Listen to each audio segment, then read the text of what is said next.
Bom dia, boa tarde, boa noite, boa madrugada, ouvinte de podcast. Bem-vindos ao QuimeraCast. Hoje temos um tema um pouco denso, um pouco complicado, que é o que é a vida. O que é a vida se não uma caixinha de surpresas, não? Hoje Cara, temos aí também um convidado especial. Oi? essa frase é dos primórdios da internet, né? O que é a Sim, vida, senão sim. uma caixinha de surpresas é velha, hein? Clássico do clássico. Aham. Se apresente aí, Zé. Bom, gente, vocês já conhecem, né? Eu sou o Zé, tô aqui mais uma vez, firme e forte, fazendo podcast. O tema de hoje é bem diferente, né, do que a gente está acostumado a fazer, de cultura pop para o que é a vida. Eu acho que tem uma distância bem grande aí, ou será que não? É, Vamos, vamos descobrir, né? Assistam o episódio e nos acompanhem. Espero que vocês gostem. Olá pessoas, tudo bem? Meu nome é Álvaro, eu sou professor de Sociologia, já dei aula também de Filosofia. E aqui neste singelo episódio eu acabarei falando mais de filosofia e já encaminhando um pouco mais aqui a coisa, vai ser um papo muito mais sobre os sentidos da vida, né? Porque não achem que vocês sairão daqui com alguma resposta com certeza em não. relação... Vocês sairão daqui com um leque de possibilidades, assim, um leque pequeno, porque vocês terão que expandir um pouco mais, mas essa é uma pergunta antiga, o que é a vida e o que é o sentido da vida também é uma pergunta antiga. Para a primeira pergunta, a ciência tem algumas respostas. Para a segunda pergunta, a religião, a arte, a filosofia, tem uma série de respostas que às vezes se contradizem, às vezes se complementam, mas já se preparem porque na verdade são várias.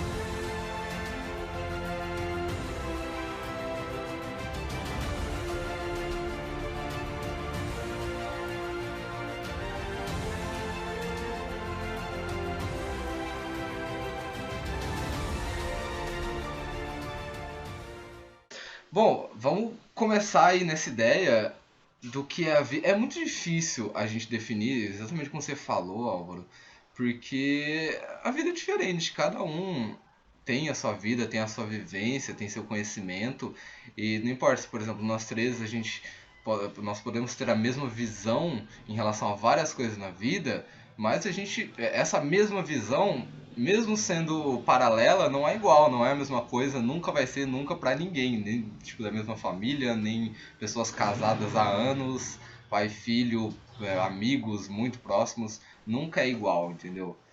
Eu queria falar um pouco disso, sabe?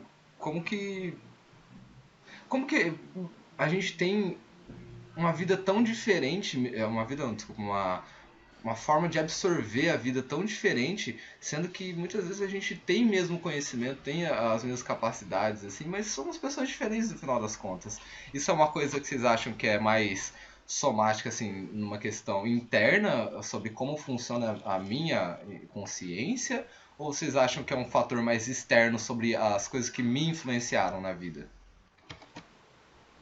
Bom, alguém aí quer começar? Senão eu começo. Eu deixo o Álvaro começar. Ó, então eu vou fazer um favor pra mim, na verdade, senão eu vou ficar meio maluco. E eu quero, na verdade, começar assim, tentando dar pelo menos um conceito biológico assim, de vida, tá? Porque assim, o que a gente vai acabar falando aqui é sobre sentidos da vida. Mas, então, primeiro, a vida como ela é aplicada enquanto conceito na biologia. Não é um conceito fechado, tá? Ele tem ali algumas áreas cinzas, então tem toda uma discussão sobre vírus, sobre prions, e da complexidade do que é a vida, mas de maneira genérica a gente pode encarar a vida como um processo onde um organismo ali ele tem metabolismo, ele reproduz a própria existência, ele existe por um...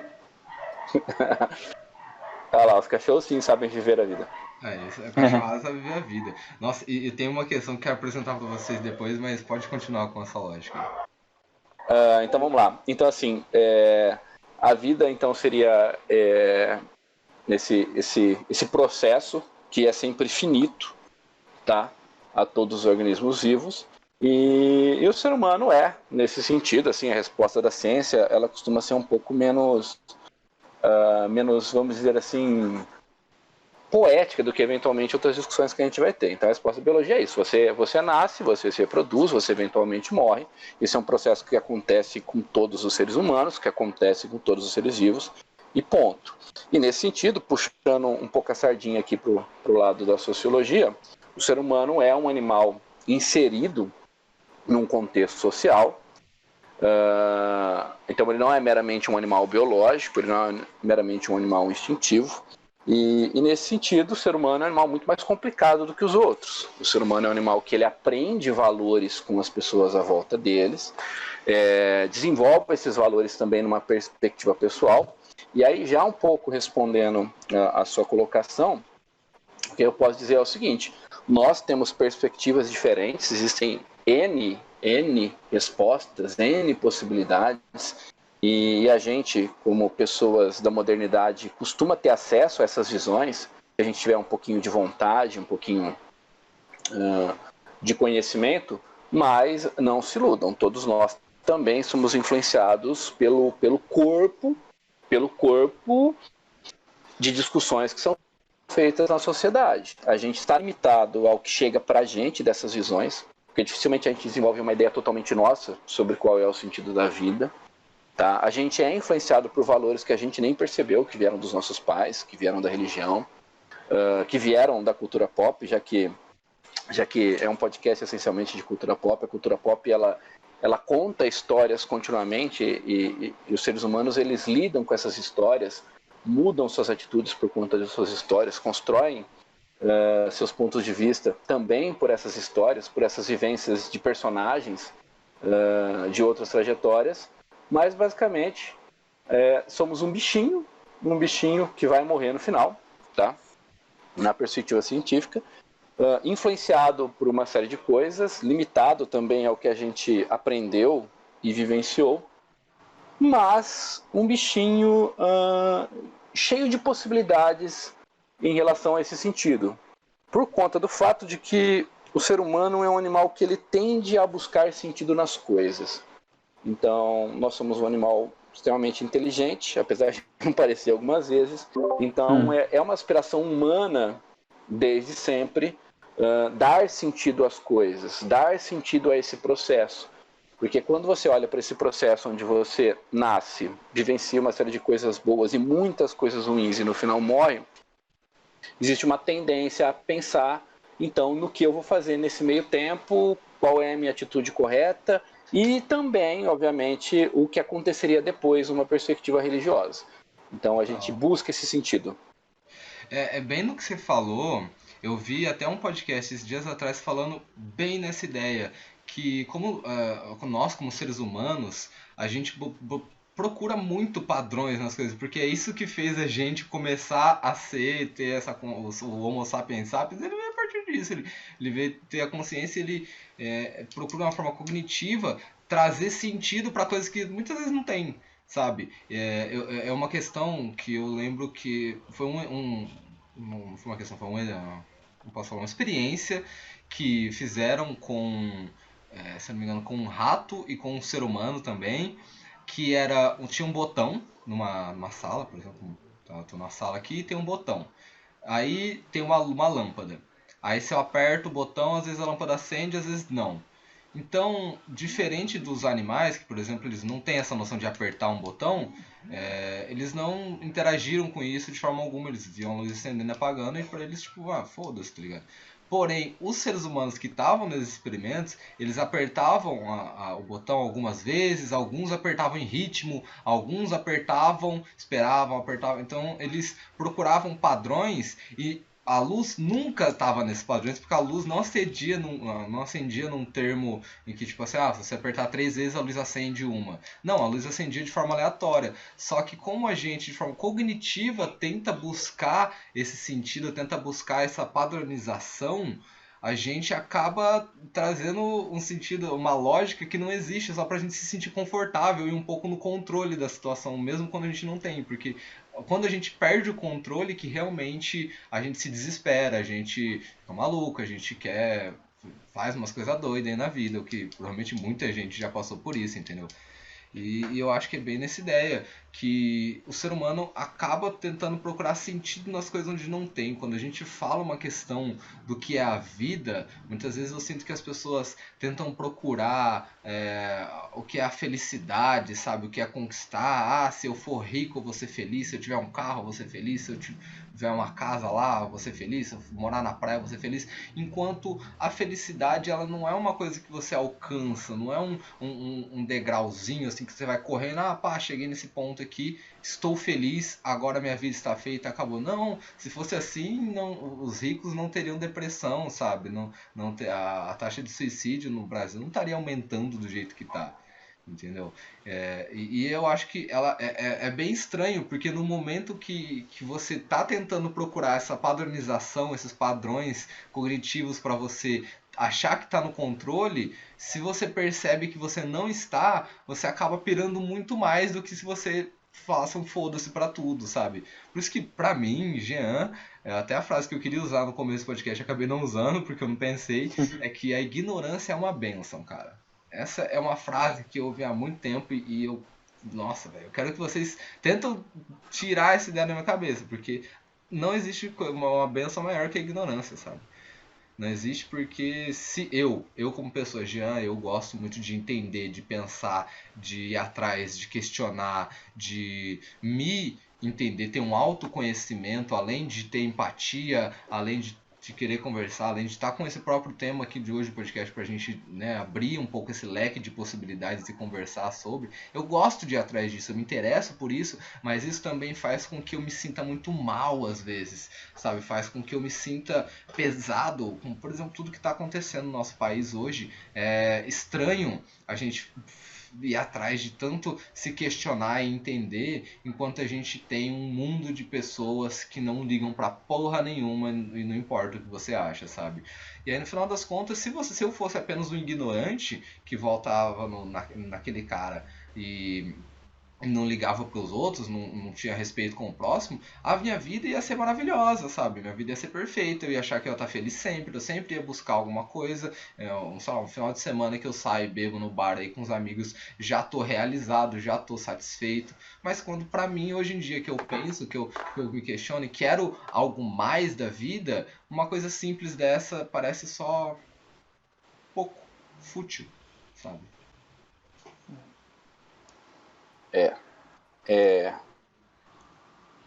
Alguém quer comentar? Eu só queria comentar que essa frase do Jean, de que a ignorância é uma bênção, ela já se fez muito presente na minha vida também. Já pensei muito dessa forma também. E ao longo do tempo eu fui tentando destrinchar ou, sei lá, mudar um pouco as palavras da própria frase. Porque, bom, se a ignorância é uma bênção, então ela é uma coisa boa. Então eu já não concordo tanto, né? Igual antes eu concordava totalmente. A ignorância é uma bênção, é o caminho para a felicidade. Quanto menos coisas você souber, menos preocupado você está. Mas eu acho que isso é relativo, cara, porque aí se você sabe de poucas coisas, alguém pode tirar proveito de você, né? Por conta disso. Sim, não, com certeza. Então, só esse comentário aí, que essa frase chamou minha atenção. Mas eu só queria pontuar que a ignorância é uma benção, que um outro exemplo que eu posso dar aqui pra vocês. Eu não sou religioso, não tenho fé em Deus, assim, nada. Porém, eu vejo muita gente que é religiosa e eu sinto inveja dessas pessoas. Porque, pra mim, isso aí, tipo assim, pode ser ignorante da minha parte. Eu não gostaria de ser, tipo, de forma intolerante religioso, sabe? De forma nenhuma. É que eu tenho que respeitar, obviamente, a fé do próximo. Só que muitas vezes essa fé é cega, entendeu? A pessoa vai falar, você tem que acreditar por causa disso, aquilo. A pessoa, o Deus é bom, não sei o quê. Porra, velho, você não sabe, mano. Você não sabe. Às vezes Deus, vamos falar se isso existe, alguma coisa assim, ele pode ser ele não pode nem ser um ser consciente, sabe? Ele não precisa ser realmente uma coisa que vai trazer o bem, vai trazer o mal, que ele dá o livre-arbítrio. Não, mano. Às vezes ele é só um ser assim, que vive acima da gente e olha a gente como tipo, ah, mano, tem esses bichos aí estranhos que fica se matando sozinho, sabe? Então, eu falo que a ignorância é uma benção no sentido de que, tipo, essas pessoas que se prendem a essa ideia de um Deus benevolente, um Deus que vai fazer o bem pra você se você acreditar e você ter fé nele, isso faz com que você tenha algo pra se segurar em momentos de precariedade, em momentos de necessidade, sabe?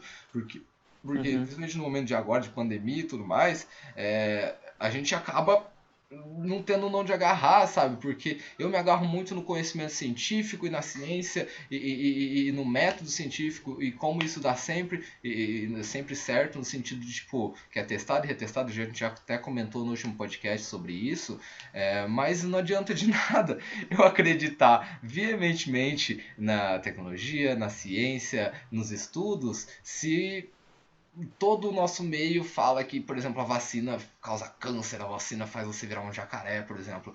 Que é uma coisa que já. Mano, isso já deveria ser batida muitos anos atrás, sabe? Já deveria ter passado e a galera deveria ter essa consciência. Aí eu acho que é meio complicado, né? Obviamente não é só por causa de Deus, isso aí é uma ignorância muito maior, isso é uma coisa muito mais perigosa ter esse tipo de pensamento, mas eu vejo que as pessoas elas se seguram nessa parte de acreditar em algo e ter fé que aquilo vai dar certo, faz elas ter esperança para acordar no dia seguinte e continuar tentando, porque elas sabem que tem alguém rogando por mim, tem alguém querendo o meu bem. Enquanto eu olho em volta das pessoas no mundo, no Brasil, eu penso, porra, quem quer meu bem? Os caras querem que se foda, mano. Os caras querem que preto morre, que pobre morre, que acaba tudo, tá ligado? Que queima as favelas, que acaba com a faculdade pública, que acaba com as escolas públicas, com o SUS, com tudo, sabe? E aí isso pra mim é difícil você se agarrar em alguma coisa quando tudo à sua volta parece querer destruir aquilo que há de bom, sabe? Em nome do amor e de tudo que é bom. É aquela música do Super Combo falando de você odiar o demônio em nome do amor, sabe? O demônio, ele é odiado, ele é depredado, ele é acabado, tudo em nome do amor e da bondade que existe, sabe? Isso é No mínimo incongruente. contraditório. Contraditório, essa é a palavra. Ok. Olha, eu detesto ser a pessoa otimista numa roda de conversa, mas eu acho Eu tô que ligado. no decorrer desse podcast talvez eu vá ser, tá? Então vamos lá. Primeiro eu quero voltar, antes da gente avançar nessa conversa, eu quero voltar num pressuposto. Jean, você acha que não está dentro de algum sistema? Assim, obviamente você fez isso de maneira meio intuitiva. Você possivelmente não teve acesso a esses autores, você faz suas reflexões conforme você vivencia, mas é complicado, cara. Eventualmente as pessoas... Sabe classe de RPG? Sim. Uma vez eu vi... Eu não gosto de RPG, mas eventualmente eu vi... Eu não gosto, infelizmente... O RPG, ele é uma vida a mais que eu não quero ter. Não, pera aí, vamos parar esse podcast aqui, vai ser agora convencendo o Álvaro a jogar RPG com a gente. Zoando. Um dia talvez eu experimente esse tipo de drogas. Beleza, maravilha. Mas vamos lá. Aí uma vez eu vi alguém comentando que de certa forma dá pra você enfiar qualquer pessoa, qualquer personagem, de certa forma, numa classe ali de RPG.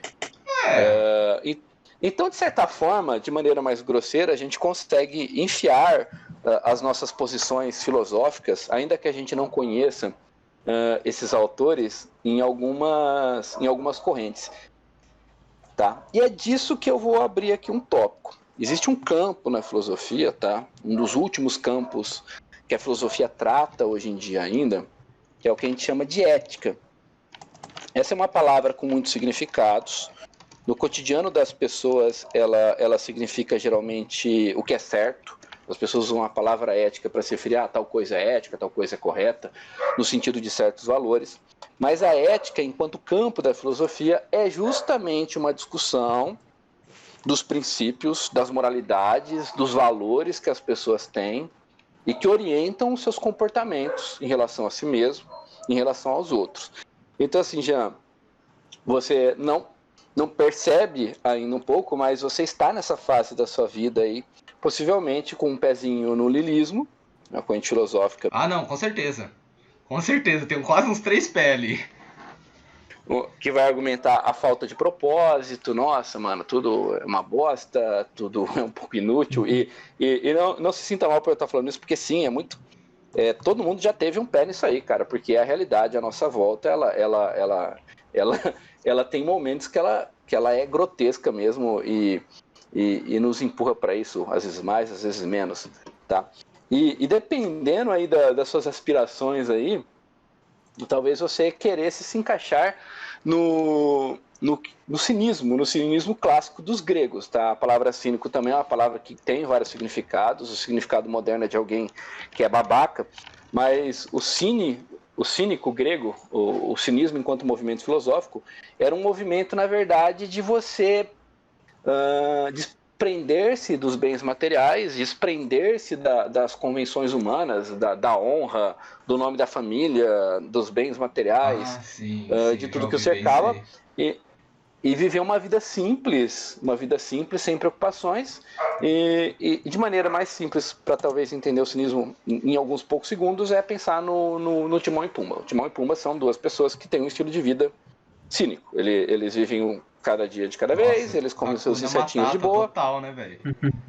e excluem-se dos problemas. Então, assim, só para abrir esse lequezinho aqui, que aí, dependendo, a gente vai pincelar alguns sistemas éticos em geral, tá?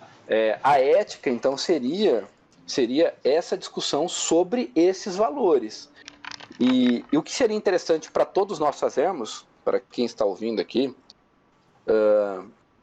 o Jean também, e para mim, tá? Porque não ache que eu conheço todos os sistemas éticos, não ache que eu tenho o norte de todos os autores, todas as possibilidades. Isso é um caminho que a gente percorre durante a vida. É tentar entender mais essas visões desses autores diversos, inclusive as visões religiosas, as visões filosóficas, e pensar ali qual mais ou menos eu me encaixo. Em que ponto, por exemplo, eu concordo com tal visão filosófica, e você vai perceber que, na verdade, enquanto ser humano, você pode livremente pegar pedaços diversos dessas visões filosóficas, desses princípios, para orientar o seu comportamento e criar o seu próprio, tá? Sim, sim. Bem nessa ideia que você está falando, eu tenho, sim, uns 3 pés no niilismo, já entrei muito de cabeça nessa filosofia em que a gente é uma bolinha de bosta no meio de um canto qualquer da galáxia e nada no universo se importa com a gente, é só a gente traz a nossa importância. Tudo que é importante pelo ser humano, o ser humano que cria a importância e só é importante para o ser humano, tá ligado? Por dinheiro, sei lá. Só que é uma coisa que é uma construção e a gente está vivendo nessa sociedade e não adianta a gente fugir disso. E aí eu sinto que você se prender a esse tipo de pensamento nihilista de que tudo é uma bosta, tudo é horrível, tudo vai acabar, todo mundo vai morrer, então não importa se eu morrer agora ou depois, a gente acaba perdendo uma coisa muito essencial, que é o sentir, sabe? A gente não tá aqui pra só aceitar que tudo é uma bosta. Então eu sinto que no final das coisas a gente tem que ter um equilíbrio, assim. A gente tem que entender que a gente é um cocôzinho no meio da porra, perdido no meio do espaço, sabe? Que nossa vida não importa pra ninguém, pra porra nenhuma, mas que eu me importo com isso, sabe? Que eu quero ser feliz, eu quero trazer felicidade para meus amigos, eu quero trazer conquistas pra mim mesmo e pra pessoas próximas de mim, e mesmo pra quem não tá próximo de mim, sabe? Eu me sinto, cara, eu me sinto muito pesado em tipo, ver coisas igual... Eu já trabalhei com uma empresa que ela fazia intercâmbios de projetos sociais, e tem vários projetos sociais, sei lá, na Tailândia, no Egito, para cuidar de crianças carentes, de orfanato, sabe? Então é um negócio que eu acho que me pesa muito, sabe? Que eu falo, porra, velho, queria poder dar todo o dinheiro do mundo pra esse tipo de projeto, pra esse tipo de pessoa, mas não tá no meu poder, sabe? E eu acho que o negócio é a gente tentar correr atrás do que vai fazer a gente bem no final das contas, e aí vem um pouco do que a gente tava falando da ignorância ser uma benção, porque muitas vezes o que vai fazer você bem não é você salvar crianças carentes, não é você tentar mudar o mundo, obviamente eu acho que também ninguém consegue mudar o mundo como um todo, a gente faz uma somatória de coisas que vão mudando outras pessoas, e essas pessoas também vão mudando por si só, e assim você muda como um todo, mas tem gente que não pensa em nada disso, que a pessoa, para ela ser satisfeita consigo mesma, para ela não se sentir um lixo, um cocô espacial que está flutuando em sentido nenhum, a gente perde. Desculpa, que a pessoa não se sentir assim, ela não enxerga essa visão, mas ela consegue ser feliz apenas, sei lá, indo com um rolê, trocando ideia com os amigos, assim, no momento que tá meio mal, meio cá, fumar um quando precisa, beber no final de semana e acabou, sabe? Se as pessoas estão realizadas com isso, quem sou eu para virar e falar que a pessoa é menos que isso? Porque eu não posso julgar o próximo falando assim, porra, velho, você aí tá vivendo essa vida de bosta, você só bebe e curte, e aí você, o que você tá tirando disso? Mas eu tô aqui tentando entender, tentando questionar, tentando crescer como pessoa e não consigo no final das contas, acabo ficando muito pior do que esse cara, porque esse cara ele tá realizado, o cara ele tá tranquilo, o cara ele tá tendo uma vivência. Então, tirando disso tudo, eu quero só basicamente dar uma ideia que a gente precisa de ter um equilíbrio, sabe? A gente precisa de ter a consciência do nosso lugar. Aí a gente pode falar de preconceito como lugar de fala, o lugar seu na sociedade, o lugar de você como pessoa, nós, homens, brancos, héteros, cis, tá ligado? Ó, a gente tem que se colocar no nosso lugar, a gente tem que entender o espaço do outro, e a gente tem que entender o que a gente pode fazer com isso tudo, e a gente tem que entender também que nós somos importantes. Todo ser humaninho ali, ele tem a sua importância, sabe? Eu vejo que tem muita gente que pensa muito, que se chama muito de burro, sabe? Eu não gosto que as pessoas se chamem de burras, tá ligado? Porque eu acho que ninguém é burro de verdade. A gente tem, não sei se você já ouviu falar, a gente tem 7 tipos de inteligência diferente, então não necessariamente uma inteligência de um, eu vou entender as coisas de um jeito, você vai absorver de outro, igual os negócios que a gente falou no começo, que é a vivência e a experiência de você ter uma vida, como nós três tivemos 3 vidas diferentes, estamos aqui trocando uma ideia agora, a gente vai ter 3 interpretações diferentes e você já ouviu aquele termo lá, aquele conto, que quando uma pessoa tá com uma moeda e o outro tá com outra moeda, se eles se encontram e um dá uma moeda pro outro, alguém sai com 2 moedas e o outro sai sem nada. Só que se um cara tem uma ideia, acho que você falou isso, Zé, que se um cara tem uma ideia e o outro tem uma ideia e eles se encontram e trocam essas ideias, os dois saem com 2 ideias cada um, entendeu? Então eu acho que é bem nessa ideia da gente ser uma somatória de ideias, assim, uma somatória de coisas que a gente tem que, no final, agregar e trazer pra nós o que nos satisfaz, sabe? Porque eu acho que a gente muitas vezes pode tentar ficar buscando o infinito quando a gente não consegue nem ao menos dar um passo pra frente. Isso é o complicado.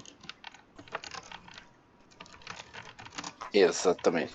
Ó, eu vou avançar umas coisinhas aqui, rapidamente. Sim, então, bora lá. Geralmente, cara, o que eu posso dizer pra você? Geralmente, esse vazio... Nesse vazio, ao você observar a própria existência, tá? Então, assim, a gente vive numa realidade até bastante confortável. Somos pessoas do século XXI e como narrado aqui, acho que todos os presentes aqui nessa discussão têm alguns pequenos privilégios ali de classe, de gênero e etc e tal.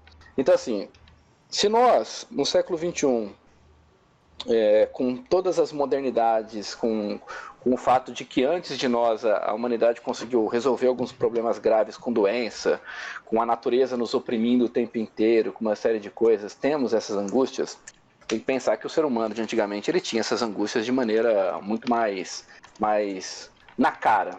Tá? Então, por exemplo, a morte é uma companheira que voltou com tudo aqui com a pandemia, mas a morte ela era uma companheira muito mais constante na Idade Média e na Idade Antiga.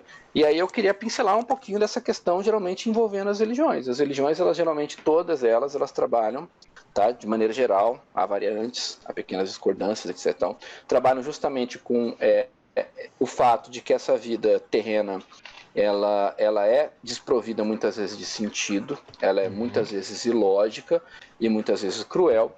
E é por isso que, eventualmente, grande parte da resposta da transcendência verdadeira, do prazer verdadeiro, dessa satisfação verdadeira, ela é colocada num futuro etéreo, ela é colocada no pós a morte, ok? Mas eu acredito que, de certa forma, todos os presentes aqui e todos os ouvintes, já que a gente vive em épocas um pouquinho mais ateias, mesmo entre as pessoas religiosas, a gente vive num mundo secular, embora a gente mal perceba, as nossas angústias, elas são muito ligadas ao durante.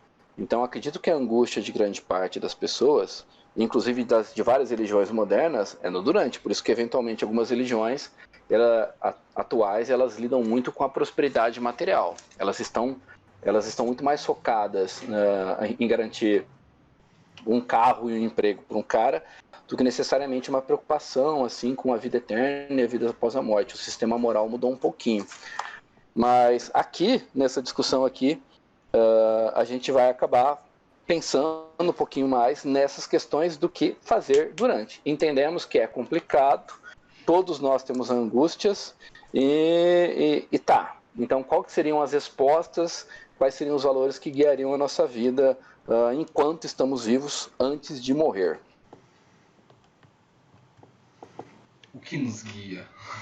Eu realmente você gostaria de traz. saber, viu? Porque, nossa, ainda mais na pandemia, né? Acho que a pandemia associou não, digo, acentuou esse sentimento de falta de um norte, não saber o que fazer, pelo menos pra mim. Tem muita coisa que eu tenho vontade de colocar em prática, mas devido ao momento que a gente está vivendo aí com tantas limitações, não poder sair de casa, Com a gente certeza. acaba ficando um tanto travado.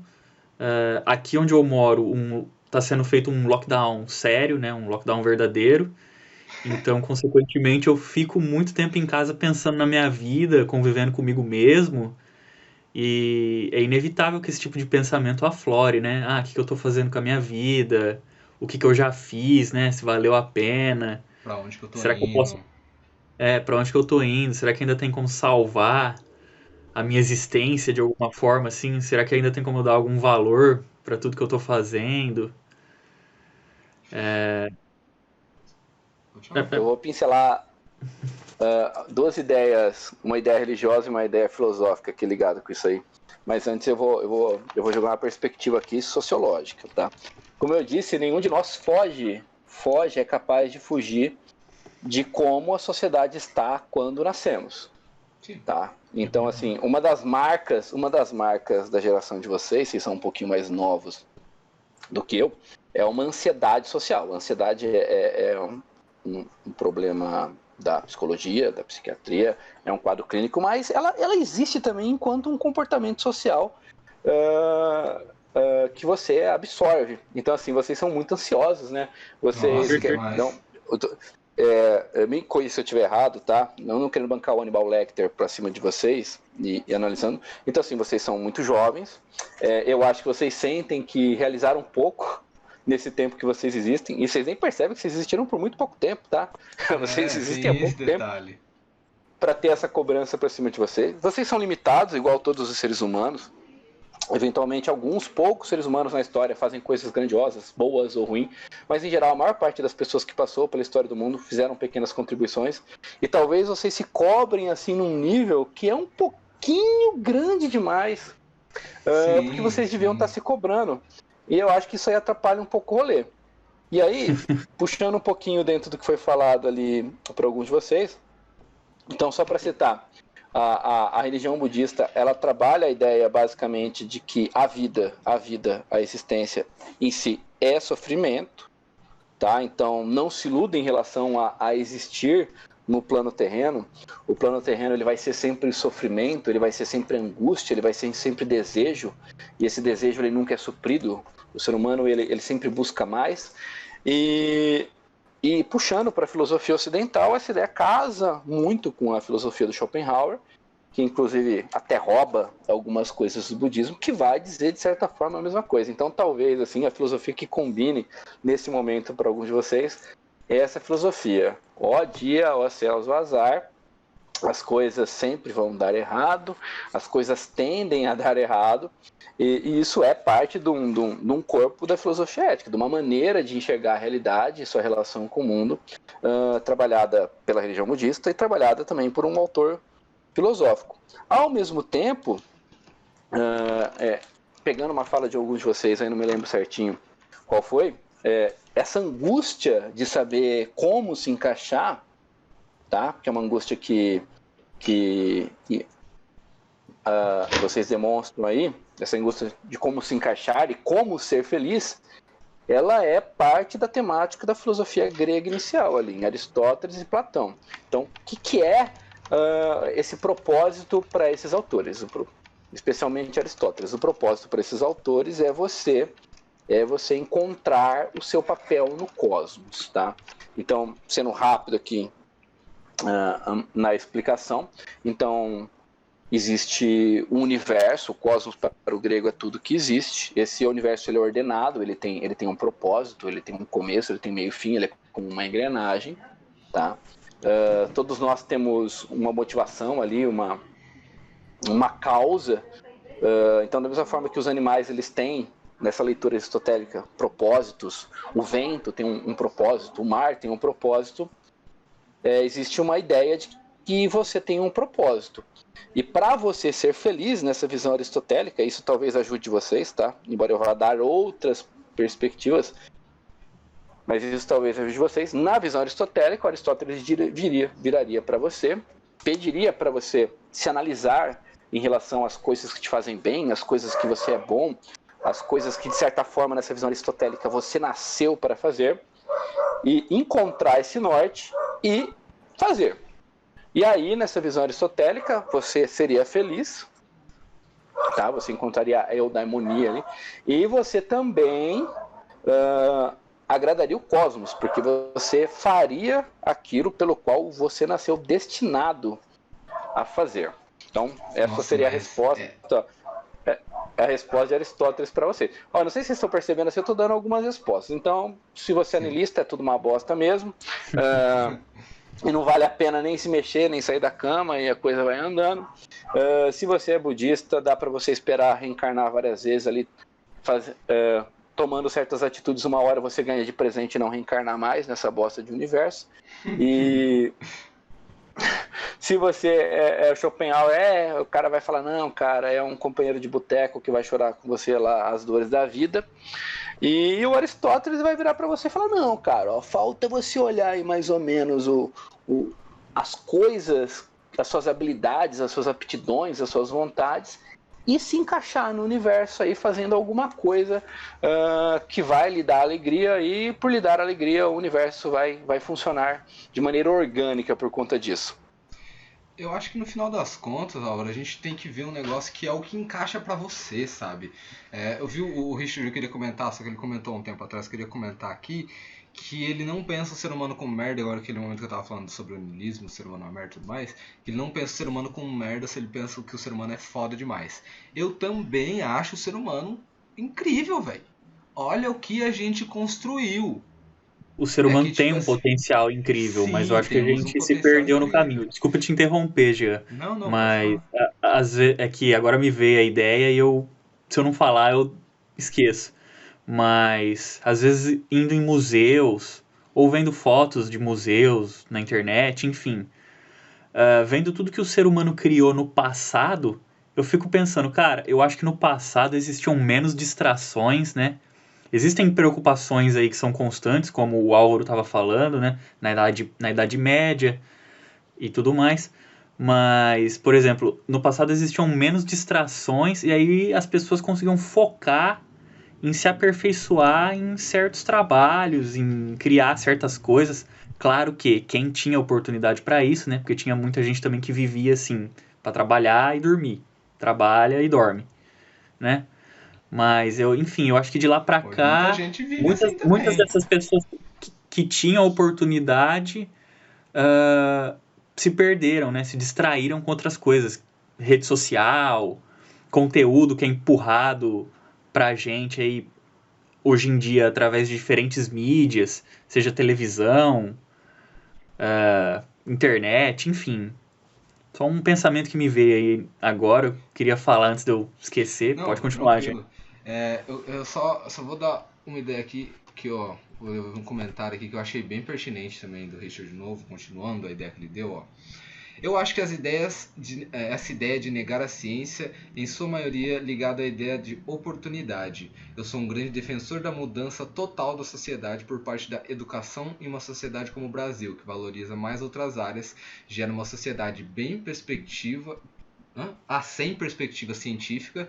Logo, qualquer argumento faz sentido para essa pessoa, que por consequência leva uma vacina que transforma o ser humano em um jacaré. É bem essa ideia, porque eu sinto que às vezes a gente não dá valor ao conhecer, ao estudo, à educação, sabe? E falando também sobre essa ideia que você deu, Álvaro, que, por exemplo, que a gente é destinado... Eu sinceramente não acho que a gente é destinado, tá ligado? Então, Só que eu também não. Eu queria deixar claro aqui que eu vou jogar aqui no ar a perspectiva de várias pessoas, para que vocês possam depois caçar um pouquinho mais essas informações e talvez olhar alguns pontos de vista. Mas eu com certeza, tá? Então, já colocando assim um pouco do meu ponto de vista aqui, já que eu vou acabar falando de mais outras visões de mundo. Tá? Como eu disse, eu vou sem querer ser o otimista do rolê, então assim, e perdão, eu vou te cortar assim por um bom tempo, cara, desculpa, eu falo um pouquinho. Não, velho, você tá aqui pra falar mesmo, vai embora. Então, beleza, vou falar, então, vou mandar ver aqui. Cara, então assim, temos angústias novas, tá? A cada coisa, conforme as gerações avançam, surgem novos problemas, a cada solução que a gente implementa enquanto ser existente, a gente eventualmente soluciona algumas coisas anteriores e enfrenta, obviamente, novos desafios.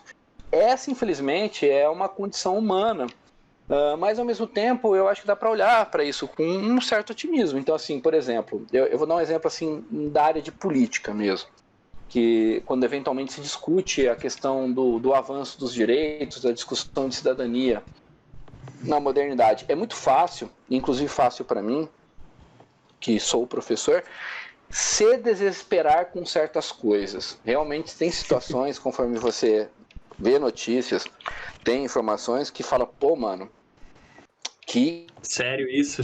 Que droga. Que droga. E aparentemente as coisas, elas não andam, mas aí eu dou a péssima notícia. Isso é uma péssima notícia. Isso é uma fala que eu falo. Na aula de sociologia sobre isso, eu dou uma péssima notícia para todos nós.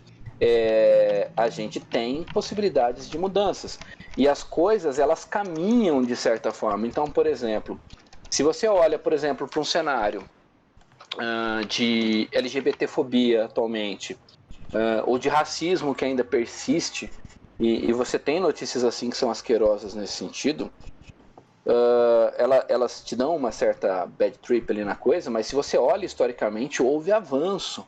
Houve muito avanço. Então, se um aluno, de repente, pergunta para mim, nossa, professor, parece que as coisas não mudam, e aí você fala, pô, realmente, parece que elas não mudam? Parece, mas eu estou, na verdade, mentindo, elas mudam. Tá? Então, uma aluna me pergunta isso numa sala de aula, e sendo que ela nem teria, o aluno e a aluna não teria o mínimo de condição de saber ler ali na maior parte durante a Idade Média. Essa mulher, ela teria um papel definido socialmente ali, onde ela não seria letrada durante a maior parte do século XX no Brasil. Ela seria jogada apenas para ser mãe, ela seria colocada apenas para ser alguém que cuida do ambiente doméstico. Então, assim,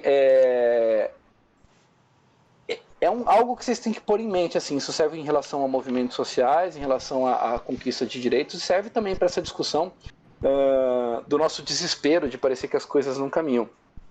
Mas as coisas mudam, elas caminham devagar, eventualmente elas tropeçam, elas demandam muita luta muitas vezes, elas muitas vezes se perdem, assim, elas se esfarelam e você precisa reconstruir de novo, mas você constrói as coisas. E aí eu dou um exemplo prático.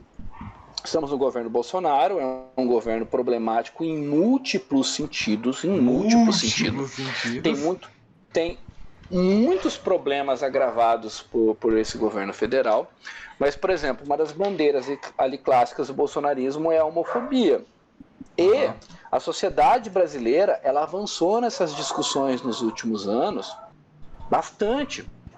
É. E por mais que você tenha um governo escroto, norteando as políticas públicas, algumas coisas não voltam para trás. Então, sei lá, a sua tia está muito mais aberta a essa discussão do que ela estaria nos anos 90.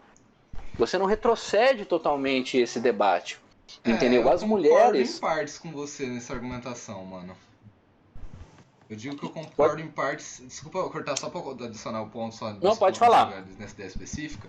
Que realmente a nossa conversa, eu Jean como pessoa, desde que eu comecei a tentar entender causas sociais, tanto de pessoas LGBTs, quanto mulheres, quanto negros, quanto pessoa pobre, não falando que eu não sou fudido, também não sou pobre, não tenho que ter, né? Eu tô falando só que eu entendendo essas coisas e a minha construção, a construção dessa ideia na minha cabeça foi com o tempo, ficando às vezes uma sementinha, virou uma mudinha, que virou uma árvore, que está crescendo como um todo. Mas ao mesmo tempo que essa ideia está crescendo, eu vejo que a ideia do preconceito, a ideia das coisas, das ideias absolutistas, de tipo assim, impor o seu pensamento acima do outro, também está crescendo com muita força, entendeu? Isso é um bagulho muito triste, porque ao mesmo tempo que eu vejo a discussão mais filosófica da ideia do que é sentir, do que é ser homem, do que é ser mulher, tá ligado? De como você se enxerga e como você enxerga os outros.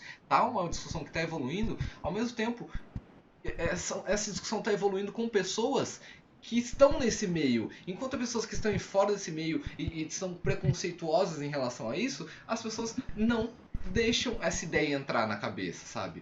Não se permitem entender a questão. Então eu falo que eu discordo um pouco nesse sentido. Que sim, a gente está evoluindo, sim, a gente está caminhando, né, a passos bem vagarosos, assim, para uma sociedade mais igualitária, mais conceitual, mais compreensiva. Só que ao mesmo tempo eu também sinto que essa caminhada faz com que as pessoas que têm opiniões contrárias a isso simplesmente jogam na fuça o que elas acham e que elas acham que você deve morrer porque você é preto, tá ligado? Porque você é mulher, você tem que ir pra cozinha, tá ligado? E foda-se, tá ligado?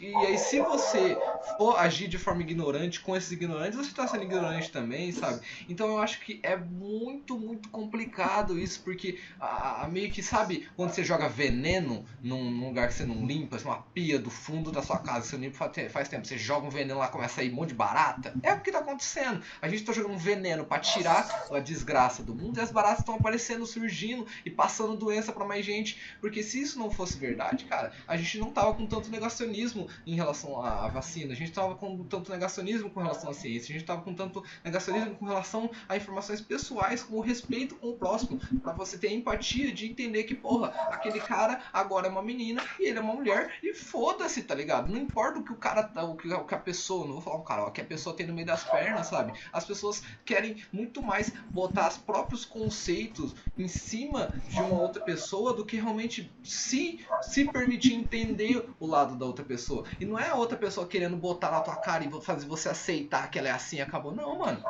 Você tem o direito de não aceitar isso. Óbvio, maravilha. Você tem o direito, você tem todo o direito. Você não tem o direito de desrespeitar o próximo.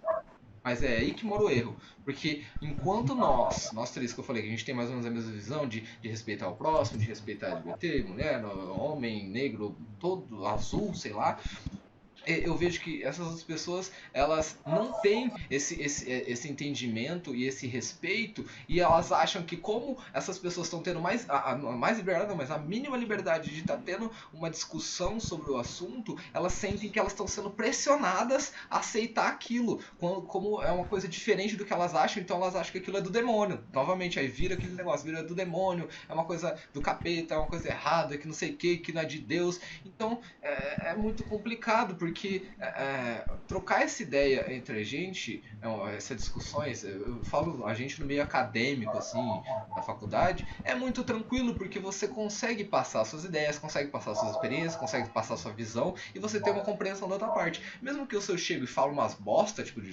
feminismo, eu tenho certeza que se tiver uma amiga feminista minha, uma amiga feminista, as mulheres que são feministas, mas se tiver uma amiga que quer falar, ela vai virar pra mim no chat e falar: Jean, você falou bosta aqui, ó, vamos ver isso aqui. Então vai ter uma discussão. Enquanto eu aceitar e entender que eu sou uma pessoa que erra, que tem tropeços e que vai continuar errando, mas que a ideia da vida é a gente, né, tentar errar um pouco menos, eu vou evoluir. Agora, essas pessoas que têm essa visão fechada, que a mente delas é homem e mulher, e tipo, o homem é o cara que traz dinheiro pra casa, a mulher é dona da casa. Enquanto a gente tiver muita gente nessa visão fechada, a gente não tem como quebrar essa bolha, essas pessoas não tem como sair dessa cabeça, porque eu tenho uma pessoa da minha família que tem essa cabeça fechada e eu já tentei por muito tempo mudar essa cabeça, tentar trazer um pouquinho de noção, assim, falar de respeito, sabe, de empatia, só que a pessoa ela não consegue enxergar propriamente para fora do próprio umbigo, entendeu? Mas eu acho que isso é uma coisa muito mais de gerações do que de realmente mudar de alguns anos, assim, coisa de 10 anos. Eu não acho que muda em 10 anos, eu acho que muda em 30, assim, que já vai virando a geração que tá meio dominante. Porque no final das contas, no dia de hoje que a gente tá conversando, as pessoas que meio que mandam no mundo, vamos dizer assim, são pessoas da geração passada.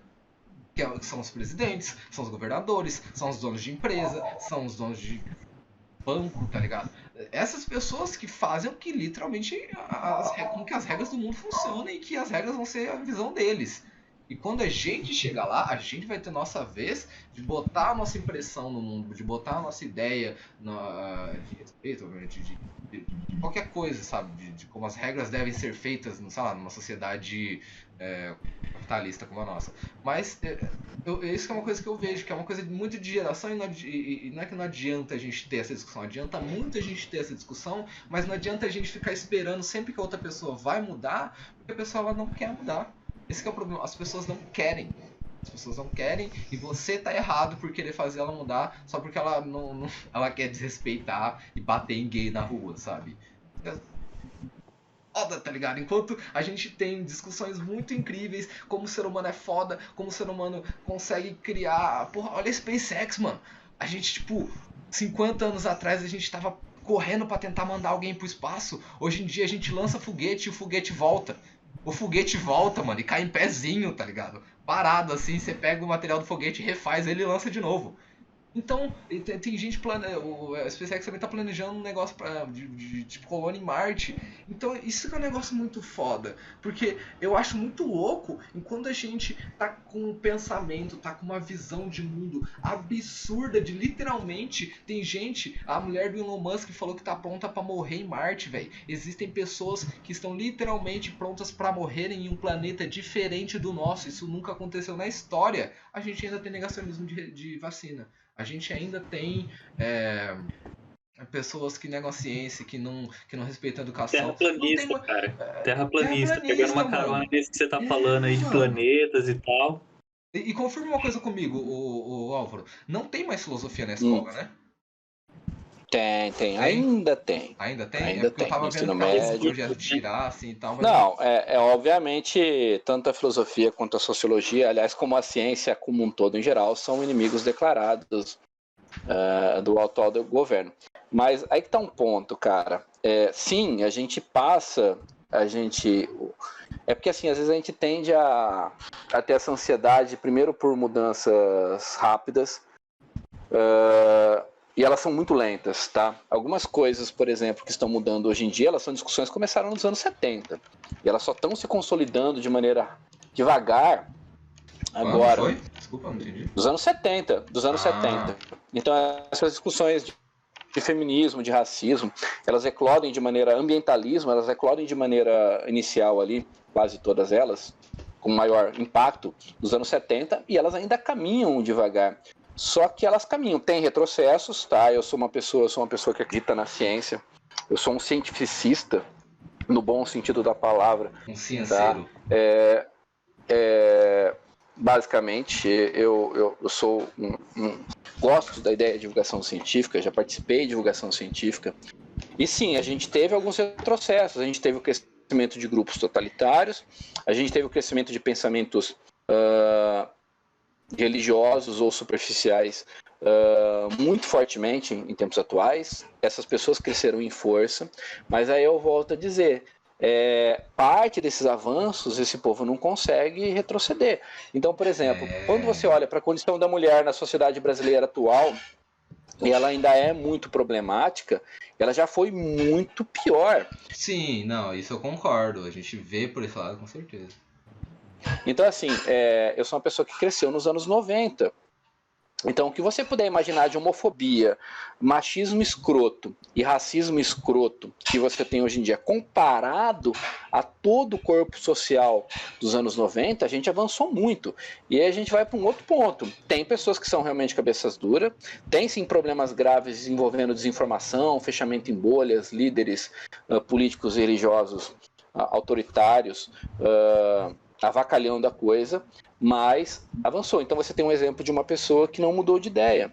Aí você vai perceber que grande parte das outras pessoas à sua volta mudaram.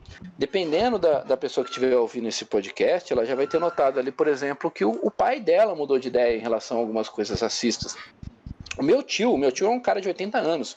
É uma pessoa que eu valorizo muito, mas que ele, obviamente, ele era muito escroto em certas ideias durante os anos 90. Entendeu? E ele foi amadurecendo nessas questões, porque a sociedade à volta vai amadurecendo. De certa forma, essas discussões elas caem na mídia. De certa forma, por exemplo, a representatividade étnica aparece nos cinemas, passa a ser discutido de fato nos cinemas, entendeu? Passa a ser discutido na sociedade. Pantera Negra, olha ali. Exatamente. O Big Brother é um programa que eu não assisto, e que obviamente é superficial em muitas abordagens. Nossa. Mas eventualmente essas discussões alcançam a mídia, alcançam um debate mais amplo com as pessoas atualmente. Então, assim, e esses problemas, eu vou dizer, cara, aí que tá um ponto. Problema, isso aqui eu acho que é uma coisa que vai nortear todas as nossas discussões sobre o sentido da vida aqui. O problema, ele vai estar ali, tá? A única coisa que te promete fim de problema, eventualmente, é religião. É você parar de reencarnar no budismo, é você parar no paraíso no cristianismo. Mas se você está lidando com uma análise mais crua do durante, nós, enquanto sociedade, sempre vamos ter alguma treta para resolver. E, por favor, isso não é um convite ao suicídio, mas como eu disse para os alunos sobre a pensar assim, nossa, essa realidade política é um saco, né, professor? As coisas vêm, elas vão, você tem que brigar sempre, direito se consolida, direito se perde, você tem que brigar de novo, você tem que discutir eternamente, você tem que estar em pleno século XXI falando de que a Terra é esférica.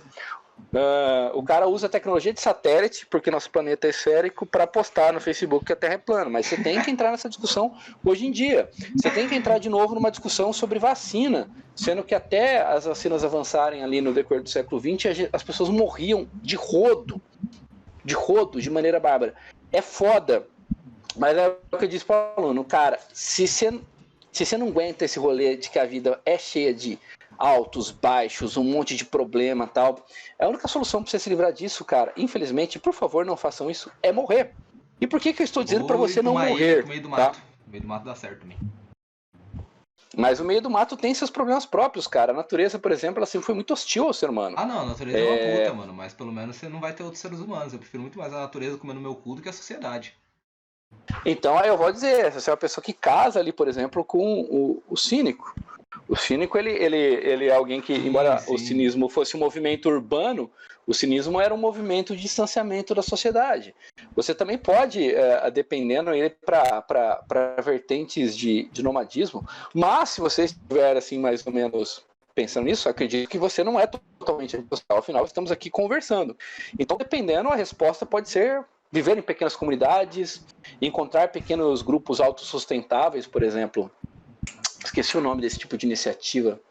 Mas existem, por exemplo, grupos que se organizam, vão morar em agrupamentos rurais, criam relações com a natureza um pouquinho mais orgânicas, menos agressivas, vivem em comunidade se ajudando de maneira mútua, igual eventualmente o anarquismo tradicional prega.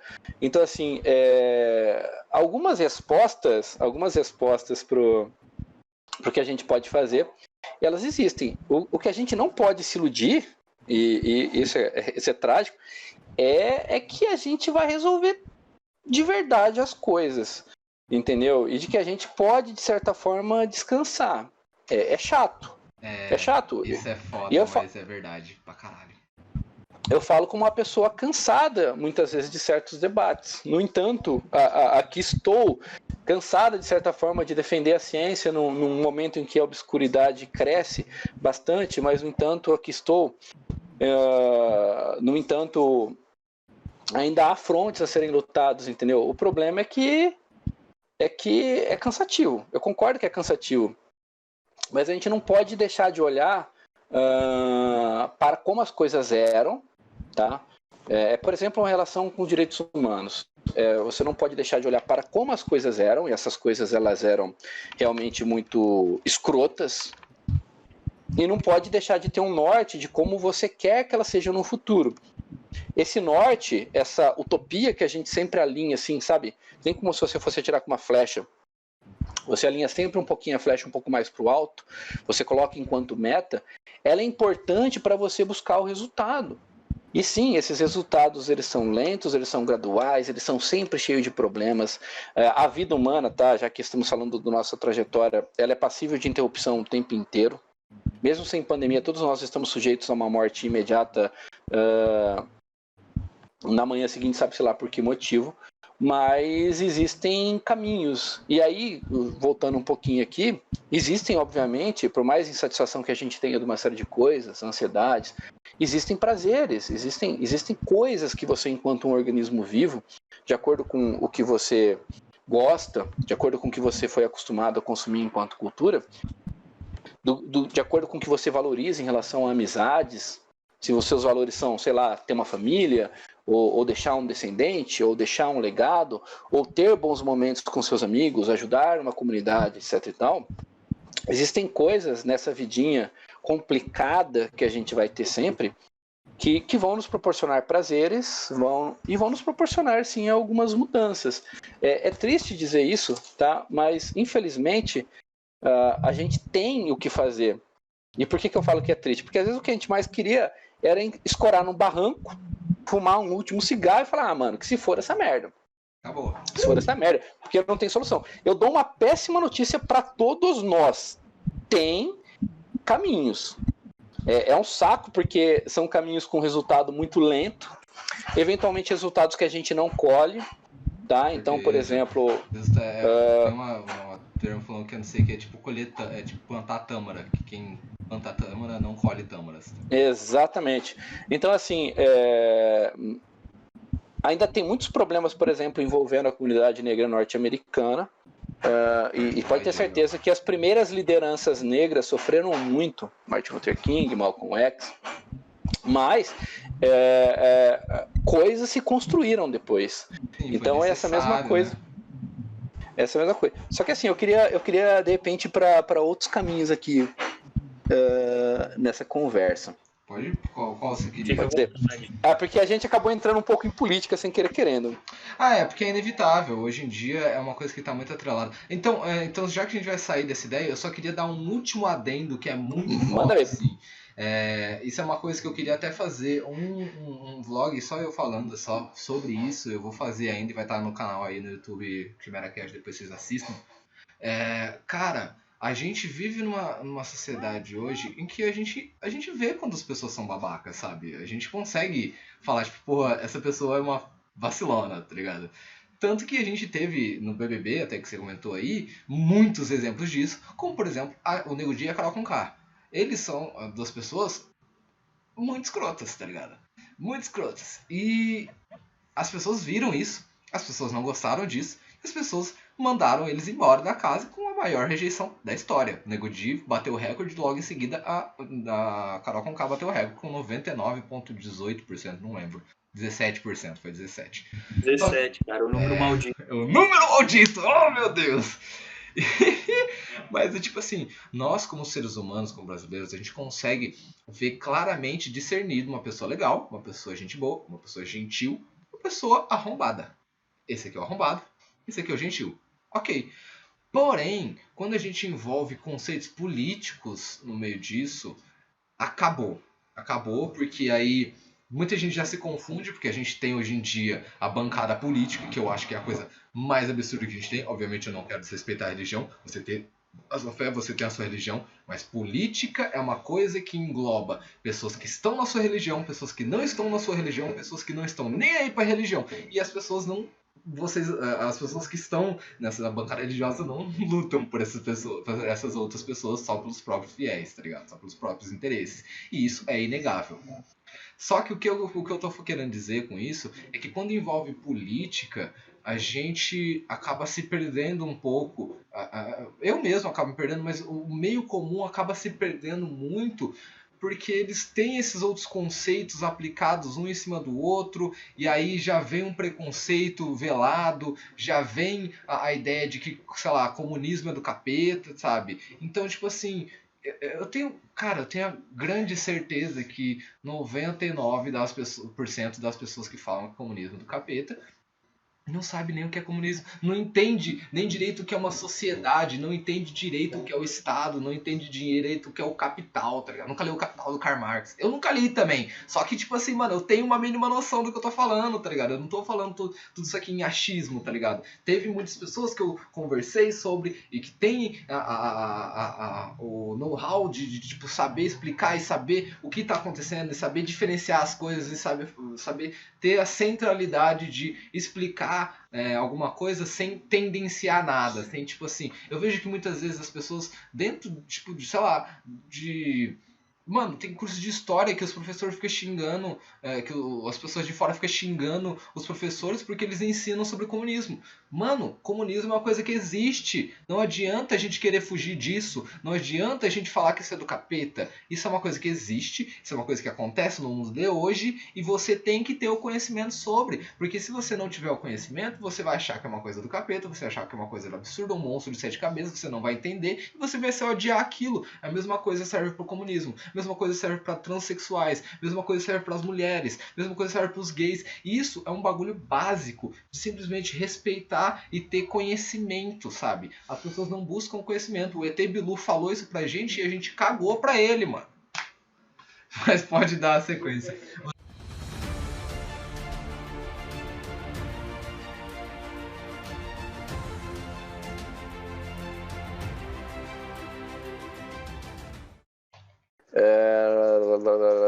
Eu ia comentar alguma coisa desse tipo aí, mas fica para outro momento, porque eu esqueci. Não, suave. A discussão tá muito grande, às vezes eu falar uma ideia demora tipo 5, 10 minutos, sabe? É foda. Então, só puxando um ganchinho aqui, é natural que quando se fala de ética também, você entre no assunto da política. Porque se a ética é uma reflexão sobre maneiras de agir sobre a realidade, em relação ao seu comportamento pessoal, em relação ao seu comportamento frente aos outros, ou a visão que você tem em relação à sociedade, esses valores políticos eles se atravancam. Então, por exemplo, o marxismo ele entra na ética. Então, o marxismo é uma ideologia política e econômica, mas que trabalha a ideia básica de que o trabalho é o que enobrece o ser humano, é o que define o ser humano enquanto espécie, e que o fruto desse trabalho ele deva ser compartilhado de maneira justa, não necessariamente de maneira igual, mas de maneira justa entre todos aqueles que pertencem a essa sociedade. Isso vai nortear, às vezes, o seu estilo de vida. Vai nortear, por exemplo, as atitudes que você vai tomar enquanto ser humano, a relação que você estabelece com empresas, com a cultura pop, com as outras pessoas. O liberalismo também, ele tem ali um pressuposto. Então, liberalismo é a ideia de que as pessoas elas têm ali uma certa autonomia, elas nascem com certas capacidades e elas têm certos potenciais e que você deve deixá-las mais ou menos livres em relação a esses potenciais e não interferir muito. Isso vai nortear a visão de mundo da pessoa, o anarquismo, o fascismo, e o escambau 4, qualquer coisa que você coloque ali às vezes como ideologia política, ela vai nortear suas escolhas morais, tá? E obviamente isso aí também é assunto da ética. Então é natural que esse assunto tenha ido para outros caminhos. Aí dito isso, cara, eu vou pôr uma colocação pessoal minha antes de falar assim de alguns outros sistemas éticos de vida ou morte. Eu acho que isso é uma posição pessoal minha. Eu acho que nenhum autor trabalha isso aí antes de mim, fica aí registrado nos autos. Mas cara, se tem um conselho que eu dou para as pessoas, se você for expandir esses assuntos de ética, se você for expandir esses assuntos de política, se você for entrar nessas discussões, nessas leituras, Cara, primeiro, não se apaixone. Parem de se apaixonar por ideologias. Tá, que susto. Eu falei, achei que você ia falar, não se apaixona, odeio o mundo, foda-se. Não, apaixonar-se por pessoas é totalmente válido, mano. Inclusive, sou um defensor passional do romantismo. Agora, cara, apaixonar-se por ideologias, apaixonar-se por políticos, é perigoso. E principalmente, cara, esse é um conselho, cuidado ao querer ser um paladino, a ser um herói. Porque quase todo mundo que é um paladino, quase todo mundo, eu estou usando esse quase porque, como eu disse, eu sou um homem da ciência, eu evito generalizações absolutas. Mas, na verdade, eu poderia dizer que todo cara que está numa cruzada pessoal em relação a alguma coisa tende a ser um pau no cu do caralho, escroto e nojento. Então segura ali o cu quando você achar que está numa jornada, assim, não. Imagina que você todo aí preocupado, meio sem perspectiva, daqui a 2 semanas vira para mim e fala, não, Álvaro, eu descobri tal coisa e agora eu vou lutar por isso. Se você virar um paladino desse negócio, cara, geralmente você vai causar muito mais problemas no querido planetinha Terra do que soluções. Essas pessoas, quando elas absorvem isso de maneira muito arraigada, muito inflexível, elas causam mais problemas do que soluções, por mais que o começo da pauta seja nobre, seja qualquer coisa, seja você ser pró-feminismo, seja você ser contra a criminalidade, seja você ser contra o abuso de autoridade, seja você ser a favor de uma ordem maior da sociedade, cara, você abraçou de vez a coisa de maneira meio fanática, a chance de você esmerdalhar tudo e piorar tudo que existe é gigantesca. Essas pessoas tendem a ser perigosas e nojentas. Então fica aí a dica. Os extremismos são um problema, né, cara? Eu sempre penso isso. Seja o extremismo que for, seja, contextualizando aí no caso do Brasil, o bolsonarismo ou o petismo, que seja. Extremismo nunca é bom, né, cara? Nunca é bom. Isso é o que a gente comentou no último podcast mesmo, que coisas absolutas, toda coisa que é absoluta, assim, é meio, não dá certo não. Como já diria Mário Sérgio Cortella, cautela é necessário. Cautela. Uhum. Eu só queria pegar, eu não sei até onde a gente está encaminhando aqui, já que a gente falou de pandemia, eu queria brincar um pouquinho com essa temática de algumas respostas da filosofia grega para o que fazer enquanto você está vivo, cara. Porque é um assunto que eu sou... eu ia falar apaixonado, mas eu sou mesmo, não apaixonado no sentido de achar que todos eles são maravilhosos, até porque eles são eventualmente contraditórios entre si, né? São respostas que se anulam muitas vezes, mas eu gosto muito dessa perspectiva que tem ali na Grécia Antiga, de alguns grupos. Questionamento, né? Então. Eu gosto da treta, eu gosto do embate. Caos. Eu gosto da pluralidade, eventualmente quando essa pluralidade também não é escrota, né? Também não vai, fulano acha normal assassinar crianças e ser racista, não, né, filhão? Aí não sou apaixonado por esse tipo de pluralidade. Mas sobre visões de mundos em geral, eu gosto desse debate.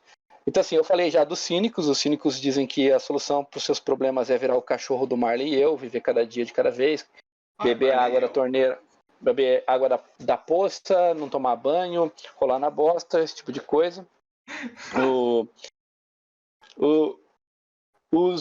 E agora eu queria falar de alguns outros negócios, porque a pandemia, ela joga essas questões, né? Ela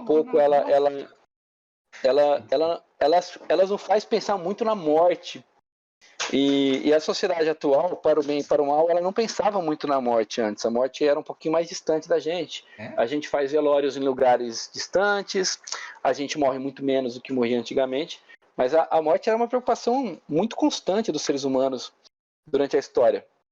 É que você falou então, que seria alguma coisa distante, eu tava lembrando que, tipo, antigamente, sei lá, na Idade Média, assim, a parte de entretenimento que tinha era os caras vendo os outros tendo cabeça cortada, sabe? Também. E aí, nossa, eu vou me dar o direito, já que você citou isso, cara, eu vou me dar direito a um off-topic que eu... inclusive pode ser uma treta. um próximo podcast. Eventualmente as pessoas, quando tem uma problematização, por exemplo, de uma arte violenta atualmente, ou de notícias que vão para um lado mais grotesco, o fulano ele adora remeter e falar assim, mas lá na Grécia Antiga e na Idade Média não tinha o Mortal Kombat, e eu não estou falando isso como alguém que não gosta do Mortal Kombat, tá? Não tinha o Call of Duty, as pessoas se matavam do mesmo jeito, então... Cara, isso é uma afirmação pobre. Ideologicamente, pobre, porque até antigamente eles usavam também encanação de cobre, né? De cobre não, de chumbo, que intoxicava o famoso todo mundo. Anacronismo, né, cara? Anacronismo é uma coisa que dificilmente funciona, né? Querer comparar a nossa forma de vida de hoje com o que era há 1000 anos atrás. Só que assim, esse grego, esse romano, esse homem medieval, ele consumia a mídia violenta do jeito dele, tá? Os contos de fadas eram muito violentos, as execuções públicas eram um tipo de entretenimento também que alimentava isso aí. Os livros, os mitos são extremamente violentos. Essa história de que criança não deve consumir violenta é uma coisa da modernidade. Até ali, o século XIX, criança via tudo isso de maneira de boa. Então, assim, você dizia assim, essas pessoas eram violentas e elas não consumiam mídia violenta, elas consumiam a mídia violenta do jeito delas. Tá? Dizer assim que... E sim, é importante entrar num debate, assim, principalmente envolvendo crianças e pessoas mais novas, do acesso prematuro, assim, a algumas coisas mais hardcore. Porque, assim... também influencia, não é determinante, tá? Não é isso que vai causar assassinatos em massa e não é isso que causa crianças indo metralhar as outras lá nos Estados Unidos, é uma série de outros fatores sociais, mas esse consumo de violência ele merece um debate. Mas, como eu disse, é um off-topic, eu vou sair dele, que senão a gente entra nele e não sai mais. Não, tá? Tranquilo. Então, assim, eu queria pontuar assim, 2 visões clássicas dos gregos sobre a morte e, obviamente, sobre a vida, para a gente pensar um pouquinho aqui na pandemia. Então, todos nós estamos insatisfeitos.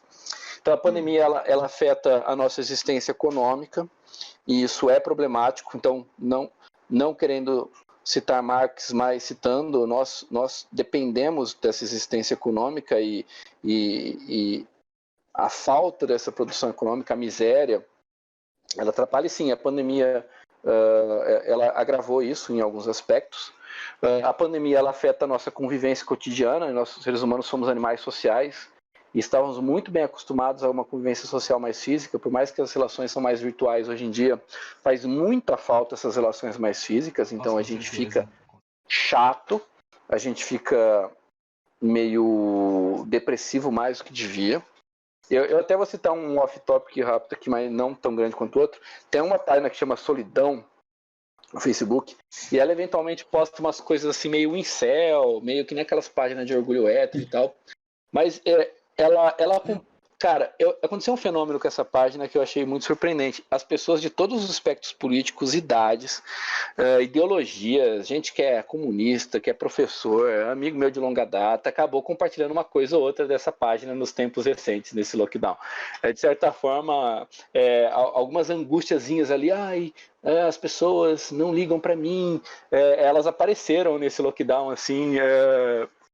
em posts daquela página, sendo compartilhada assim por pessoas que não são incel, que não compartilham de fotos do Thomas Shelby com frases motivacionais. Ai, mano, esse tipo.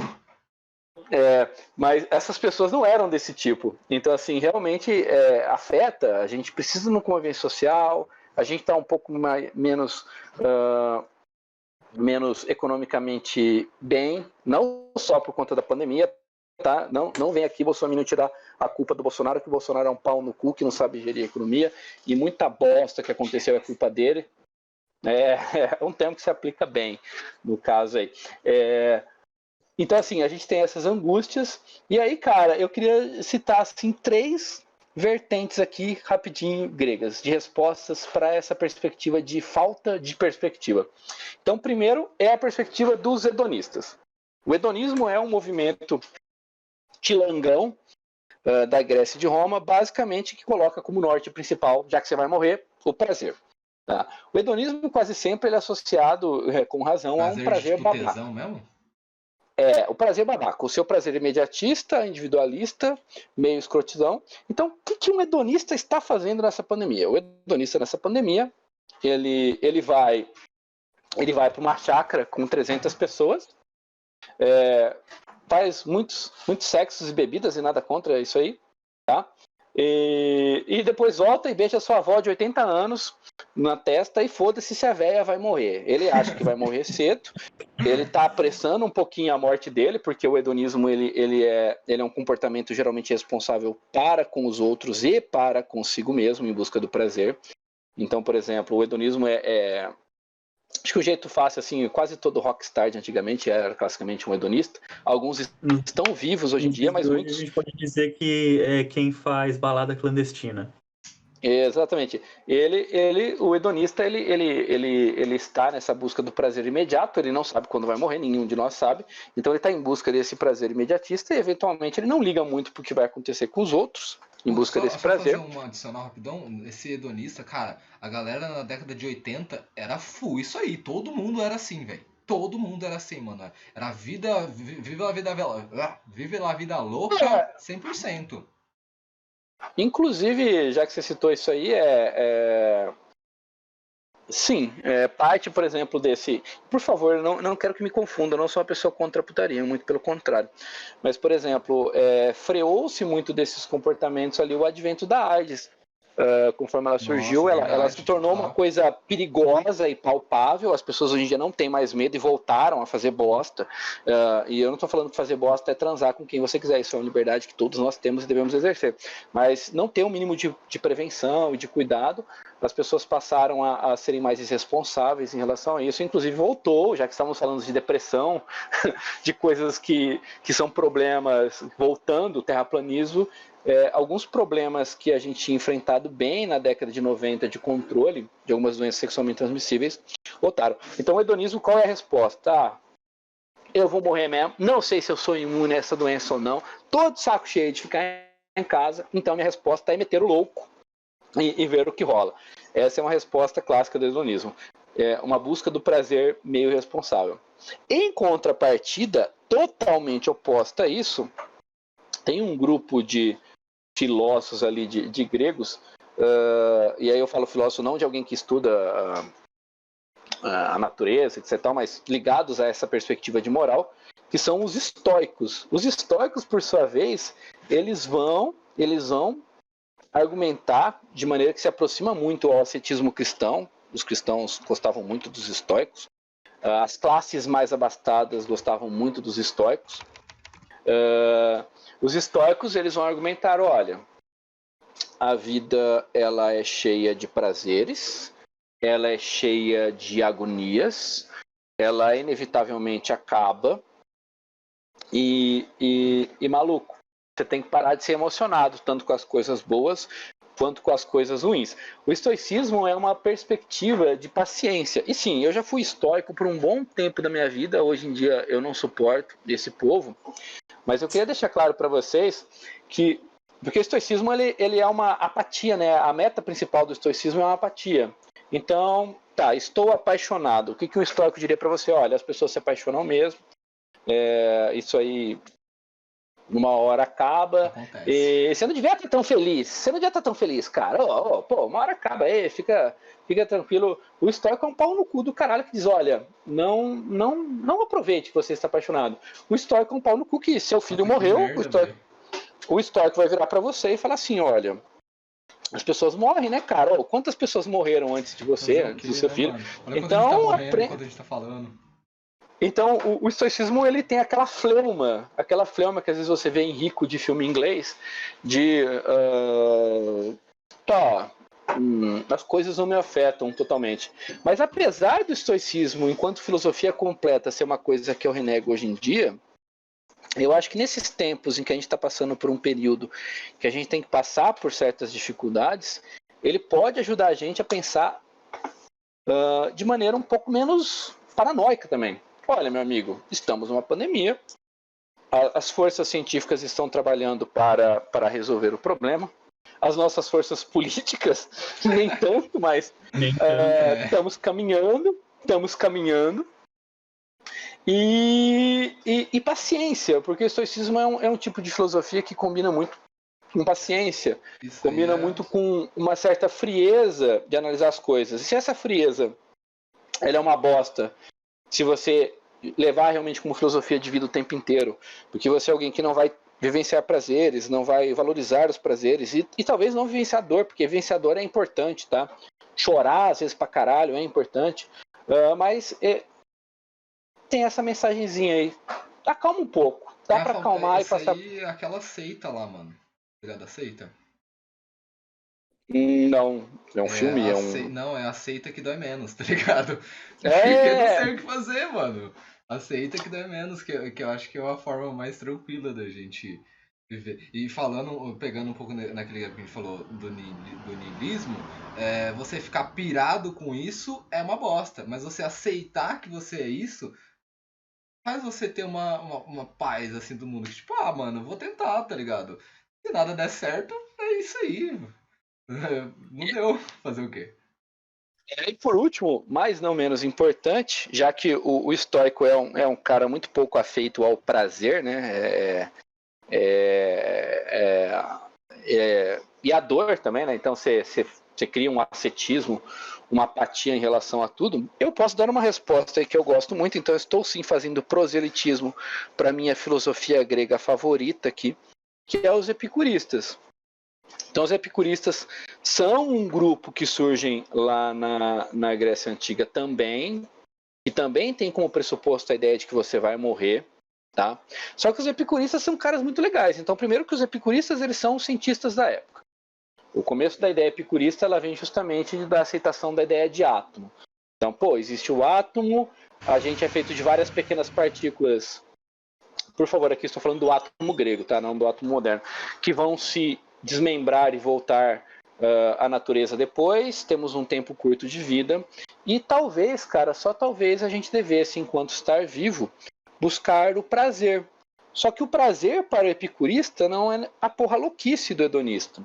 O prazer do epicurista ele tem uma carga social. Então, por exemplo, os epicuristas eles se reuniam em jardins para discutir filosofia e fazer aquilo que davam prazer a eles, e também eles também tinham acesso a outros prazeres, mas assim, não é um prazer porra louca, não é um prazer irresponsável, é a ideia de que você tem um tempo breve, e dentro do que você tem à sua frente, que nunca é pleno, tá? Acho que a gente consegue perceber que a gente nunca vai estar plenamente satisfeito, e a gente sempre está angustiado, buscando coisas novas, mas quando a gente obtém elas, a gente, na verdade, se desapaixona por elas e busca novas. Então, sim, a gente sempre vai ter limitações, o que podem nos dar prazer. A gente vai ter a instabilidade de que podemos morrer a cada momento. Mas a gente deve, dentro desse período curto e dentro das nossas possibilidades, e obviamente sem ser irresponsável, buscar coisas que nos dão prazer. E talvez até buscar coisas que nos dão prazer a longo prazo. Então, eu vou dar um exemplo clássico aqui. Eu dava em sala de aula. Eventualmente, você pode decidir que a coisa que mais te dá prazer na vida é a sua sexualidade, é transar. E como que você faria isso como um hedonista? Transando com todo mundo, sem critério nenhum, sem responsabilidade afetiva nenhuma, sem responsabilidade com o próprio corpo dos outros nenhuma. Mas um epicurista pode pensar: olha, eu sou uma pessoa que entende a realidade à minha volta, tenho algum conhecimento científico, gosto muito disso. E como eu quero exercer isso no decorrer da minha vida, eu vou usar um preservativo, na maior parte dos contextos. Eu vou, por exemplo, beber, mas não a ponto de eu ter uma cirrose e morrer de maneira trouxa por um motivo imbecil. Eu tenho prazer em ter minhas amizades, então eu não vou ser um escroto com os meus amigos, entendeu? Então, assim, é uma ideia de você aproveitar os prazeres, os pequenos e os grandes, pensar de fato, porque aí eu fecho, eu tinha esquecido de pontuar isso, mas agora eu pontuo. A ética é uma reflexão sobre as maneiras de viver. Não é simplesmente aceitar elas prontas e dizer que tá bom, é uma reflexão constante sobre as maneiras de viver, sobre as maneiras de se comportar. É um exercício constante a ética. E aí eu penso que é uma boa alternativa. Estamos limitados, estamos presos, não podemos fazer tudo o que quisermos, estamos com problemas econômicos, mas dá para a gente ser responsável e ainda assim pensar que a vida pode ser prazerosa muitas vezes, nem sempre, muitas vezes ela não é, e seguir nossa vidinha aqui. Então, por exemplo... Álvaro, nessa ideia, tem um exemplo que eu posso usar, obviamente não vou usar os termos maravilhosos que você tem de anos de estudo, mas... Obrigado pelos maravilhosos, cara. Fico lisonjeado. Ah, que bom, mano. Mas, não, você trouxe muito, você elevou muito o nível da conversa que a gente tá tendo aqui, tô tentando me manter. Mas, seguinte, eu vi uma pesquisa, foi vários anos atrás eu vi isso aí, mas com certeza é real até hoje. Eles comparavam dois tipos de pessoas. Pessoas que ganharam na loteria, que ganharam muita grana de uma vez, por exemplo, ganharam na Mega Sena, ficaram milionários assim e tal. E pessoas que perderam membros do corpo. Perderam as pernas, perderam os braços, perderam a movimentação da cintura para baixo. Nessas duas pessoas a gente consegue colocar num gráfico isso. Vou usar gráfico porque eu sou de exatos.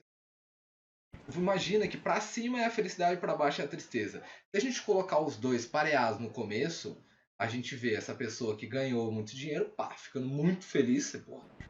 E na Mega Sena, tô milionário agora, estou muito feliz, a vida é maravilhosa, ai que maravilha, não sei o quê. E a pessoa que perdeu um membro, ela vê, porra, eu não tenho braço mais, aí, qual é o sentido da vida, por que eu continuo aqui? Só que se você passar um certo tempo observando esses dois tipos de pessoas, o cara que ganhou na Mega Sena vai ter uma felicidade muito grande, o cara que perdeu um membro vai ter infelicidade muito grande, mas depois de, assim, se eu não me engano, são 5 anos é a média da pesquisa. Depois de 5 anos, os dois estão na normalidade de novo. Os dois estão naquele estado que a gente meio que sempre fica. Que é tipo assim, buscar felicidade e tal, ser triste em alguns momentos, ser feliz em outros, mas a gente vive assim num equilíbriozinho, sabe? E essa é basicamente, a pesquisa ela fala isso, que mesmo se você tiver uma tristeza muito grande, uma felicidade muito grande, o ser humano ele tende a se normalizar, tentar tipo achar um padrão naquilo que eu falei no começo, um padrão cognitivo para aquilo, e aí você segue nesse padrão, tipo, meu padrão de vida elevou, agora eu sou uma pessoa rica, agora eu sou uma pessoa milionária e tal, só que aí você estabiliza lá pra frente e aí você continua vivendo a sua vida e tipo, mano, às vezes você fica triste, às vezes você fica feliz, você não vai ficar feliz o tempo todo, tá ligado? E a mesma coisa vale pra tipo uma pessoa que eu não lembro, que a pessoa fica muito infeliz, ela acha que tudo é uma merda e tal, mas ela vai reconstruindo por si só e aí no final das contas ela acaba voltando nessa normalidade, que é uma pessoa feliz e triste ao mesmo tempo. Então eu sinto que como ser humano a gente busca uma coisa muito muito, não vou dizer rígida, uma coisa muito sólida. Seria uma conquista, alguma coisa assim, mas nada é sólido no mundo atual que a gente vive, sabe? O próprio conceito... Ô, Jean, eu só vou te cortar rapidinho só pra te dizer um negócio. Nada é sólido nunca. Tá? Não é no mundo atual. Eu sei que o Bauman fica apurrinhando a nossa cabeça dizendo que tudo é pior agora, tudo é mais líquido, etc. Então, essa solidez total, ela nunca existiu. Aceitar em parte, é por isso que eu falo que é interessante nesses momentos a gente fazer um cruzamento de duas criaturas aparentemente muito contraditórias, que é os estoicos e os epicuristas. Aceitar que as coisas também elas têm finitude. Vivenciar um luto como um epicurista vivenciaria, ou como uma pessoa normal vivenciaria, mas depois de um tempo caminhar, falar, porque não ser engolido por isso, a pegar um pouco do estoicismo e falar, não, agora eu tenho outras coisas para resolver, eu tenho outros caminhos para seguir, e eu sigo em frente. Exatamente nessa ideia mesmo, porque a gente no final das contas tende a seguir em frente. Eu agora vou falar uma pessoal minha, que eu tive decepções muito grandes recentemente comigo e que me deixaram muito mal, me derrubaram como pessoa. Mas assim, eu vi que, porra, velho, se eu ficasse mal e só pensando que tudo é um lixo, que eu sou uma pessoa horrível, que não sei o que, porra, aí eu vou me transformar nisso, sabe? Você não é aquilo que você come, você é aquilo que você é como você se enxerga. A gente pode falar um pouco do Freud aqui, do id, ego, superego, tá ligado? Você se enxerga de certa forma e essa é a forma com que você quer transmitir para o próximo. Você nunca vai transmitir para o próximo que você é uma pessoa cuzona, arrombada, filha da puta. A menos se você acha que você se transmitindo dessa forma, você se sinta melhor em relação ao outro. Você se sinta uma pessoa, sei lá, um nível acima. Eu tô sendo cuzão porque eu sou foda e não sei o que. As pessoas têm compreensões diferentes e às vezes as pessoas pensam isso. Às vezes as pessoas pensam que ter uma arrombada é legal, tá ligado? Quando, na verdade, ser legal é ser legal, tá ligado? Então tem um problema, que por exemplo, o problema do hedonismo é muitas vezes isso, né? O hedonista ele trabalha com a ideia de que ele vai morrer amanhã. E às vezes a pior maldição para um hedonista é que geralmente você não morre. E você tem que aguentar as merdas que você fez no dia seguinte e o acúmulo dessas merdas. Mas só... Pode falar. Um último adendo aqui também, só para constar, tem coisas também que podem estar piorando o nosso cotidiano, a gente não pode dizer que está tudo bem. Então, dependendo, tem empregos que nos tornam piores, tem relações, amizades que precisam ser mudadas. Tem coisas no nosso cotidiano que afetam a nossa felicidade para mais e para bem. E é por isso que é importante sempre ali ter uma reflexão ética, uma reflexão sobre o que você está fazendo da própria vida, para eventualmente caminhar para um lado para o outro. Nessa ideia que você falou, o termo hedonismo? É o foda-se? É o hedonismo. Esse estilo de vida, esse estilo hedonismo, eu vi um vídeo recentemente, do nada eu vi apareceu pra mim no YouTube, eu vi esse vídeo do Discord dos Fundos, um vídeo de 2012, que né, falaram, todo mundo, o mundo vai acabar, não sei o que, em 2012, não acabou. E aí, o vídeo, a sketch, era do Fábio Porchat e Felipe, não sei o que lá, os dois atores lá, e eles estavam depois desse tipo, ia acabar tal dia 12 de março, acho que era, e aí eles estavam no dia 13, sabe, um dia depois, e aí eles estavam tendo que lidar com as merdas que eles fizeram, porque achou que o mundo ia acabar, que todo mundo ia morrer e tudo mais, e aí, eu só dei risada porque é muito bom, que eles começam a descobrir as coisas que eles fizeram. É muito Hangover isso, que eles encontram um policial na banheira amarrado, tem um traficante dentro do armário puto, aí eles falam que invadiram o estúdio do Projac e o Fábio Porchat cagou no Bruno de Lucas, sabe? É muito bom isso aí, mas é bem nessa ideia que, tipo assim, eles ligaram o hedonismo no modo máximo, agora eles estão lidando com a situação, que, tipo assim, beleza, você pode muito bem achar que o mundo vai acabar e que tudo é uma merda, então gasta tudo que você tem pra viver hoje, mas amanhã você ainda vai estar aqui, cara. Você ainda vai estar aqui, o mundo não vai ter acabado. E aí, sem querer, me fez lembrar de um negócio. Durante a Idade Média é um período assim marcado essencialmente por viver um dia depois do outro, esperando o apocalipse. Então, assim, a Idade Média ela foi muito propensa a evoluções tecnológicas, a um andamento maior ali da ciência, porque de certa forma as pessoas estavam ali esperando a vida eterna ou o apocalipse, meio conformadas com tudo que estava acontecendo ali. Isso também é uma perspectiva muito perigosa. A gente volta lá de novo para aquele debate sobre mudanças políticas. As coisas mudam. E então, assim, trabalhar um pouquinho nessas mudanças, não ficar esperando simplesmente o que está por vir e aceitando as coisas como elas são, elas também são importantes. A gente tentar essas mudanças aí. Porque as coisas chegaram onde chegaram hoje em dia porque outras pessoas se mexeram. Então, pelo menos se mexer um pouquinho assim, acho que é um dever nosso. Não precisa ser muito, não, porque senão a gente fica louco. Mas um pouquinho é importante. Sim, realmente. Bom, galera, tá dando aqui 1h40. Vocês acham que tá um bom tempo aí de gravação? Eu acho que é o suficiente. Acho que é bom, a gente deu umas informações bem densas. Você falou bastante coisa muito relevante, Aura. A gente tocou em assuntos bem complicados, assim, de lidar. Eu acho que a gente levou de uma maneira boa. E, sei lá, para dar um resumo geral, assim, vamos tentar dar uma resposta a cada um do que é a vida? Ai, mano. Podemos tentar. Não, é resposta simples. Eu vou dar o primeiro, então. Que é um conceito que eu entrei com ele aqui e ele se fortaleceu mais ainda com tudo que a gente conversou. Que eu sinto que a vida é você ter equilíbrio, cara.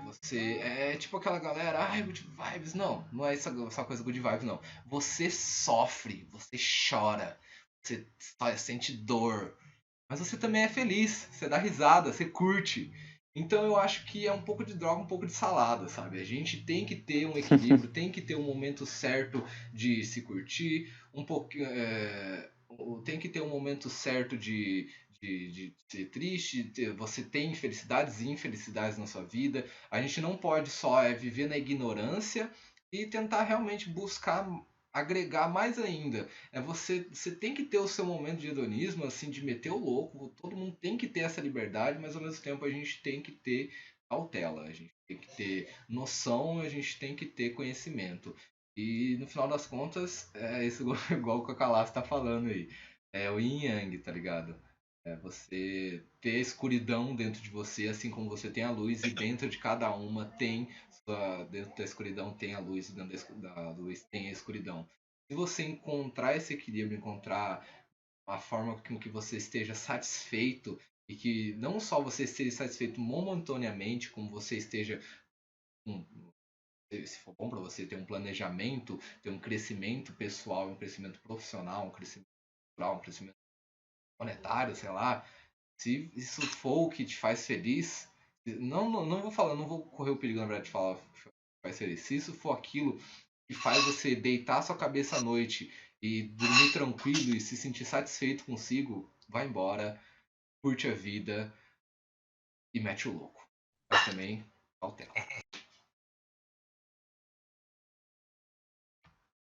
Né? Ou...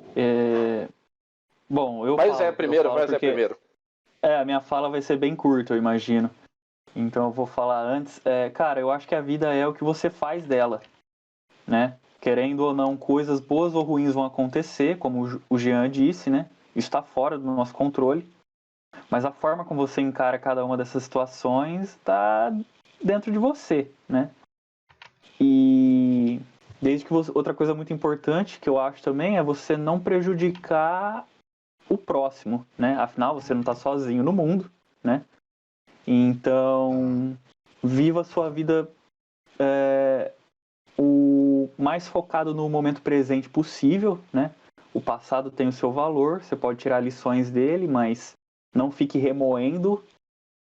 E é importante planejar, se planejar para o futuro, né? Mas também não fica muito ansioso quanto a isso, que também não leva a nada.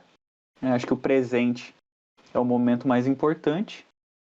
E, como eu falei, tentem ter consideração o máximo possível pelos outros.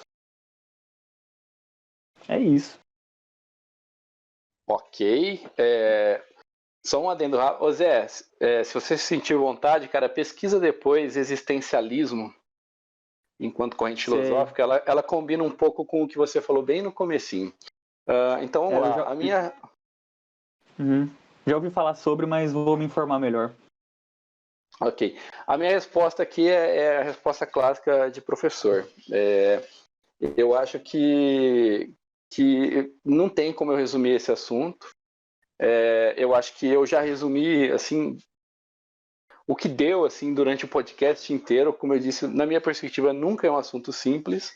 E o que vale a pena é vocês fazerem, assim, ouvintes, tal qual os participantes aqui, sempre refletirem sobre o assunto. Buscarem ali, tentar entender melhorzinho o que é a ética na filosofia e ir caminhando para tentar descobrir ali onde você se encaixa, lidar com novas ideias e tal. E por último, mas não menos importante, eu faço uma recomendação para quem está ouvindo aqui, que tem um curso do Clóvis de Barros Filho, é um curso de ética, tá? Ele acaba não abraçando tudo que a gente falou aqui hoje e não vai abraçar tudo relacionado à ética, porque é um recorte. Mas tem um curso de ética, ele existe inteiro no YouTube, tá? Ele também tem uma plataforma da USP, que eu não lembro direito o nome, e você pode fazer. E ele é uma ótima introdução, uma introdução longa, que eu posso dizer assim, para alguns desses debates éticos em relação a como você deve ser no sentido pessoal, em quais são as visões de mundo no sentido coletivo, e talvez ali te gere uma curiosidadezinha assim para pensar mais nos próprios caminhos, porque aí eu fecho com essa questão. Eu acho que o que é importante é a gente sempre estar refletindo sobre nossas ações, sobre o nosso papel, para a gente não viver no automático. Eu acho que esse é um ponto que eu defendo. Não vivam no automático. Inclusive, decisões ruins, elas têm que ser decisões. Elas não podem ser simplesmente ser levado ali meio ao vento. Até ser levado pelo vento tem que ser uma decisão. Não pode ser simplesmente porque foi. É isto. Eu só queria dar um último foco ali numa coisa que você falou aí, Álvaro, que é realmente a questão de que as coisas não são simples. As coisas são complexas na vida. Obviamente, a gente tem momentos simples, momentos de felicidade simples, momentos de tristeza simples, mas a vida não é simples no total. Se a gente for pensar e que se entender, sempre tem mais para se questionar e aprender. Bom, eu gostaria de agradecer a todo mundo que participou desse podcast. Gostaria de agradecer ao Álvaro, que está aqui presente hoje, ao pessoal que está aí na live comentando, trocando uma ideia. Ah, tá. Só dar esse adendo aí, que o Custódio aqui. O Custódio está comentando o Abujana. O Bujana. É isso, Abujana. E ele é o apresentador de provocações e esse tema do que é a vida eu também peguei bem dele. Especificamente daquele vídeo dele fazendo provocações com o Eduardo Stelblit, que ele vira. O Eduardo fica. O que é a vida? Eduardo Stelblit, o que é a vida? E eu acho muito interessante. Obviamente, a gente teve uma discussão muito grande sobre isso. A gente não entrou em todos os pontos, a gente não falou sobre tudo, a gente também não é dono da razão, mas eu acho muito, muito, muito importante ter discussões como essas. E é isso. Muito obrigado, Zé. Muito obrigado, Álvaro. Muito obrigado, pessoal da live. Valeu. Tchau, tchau. Valeu.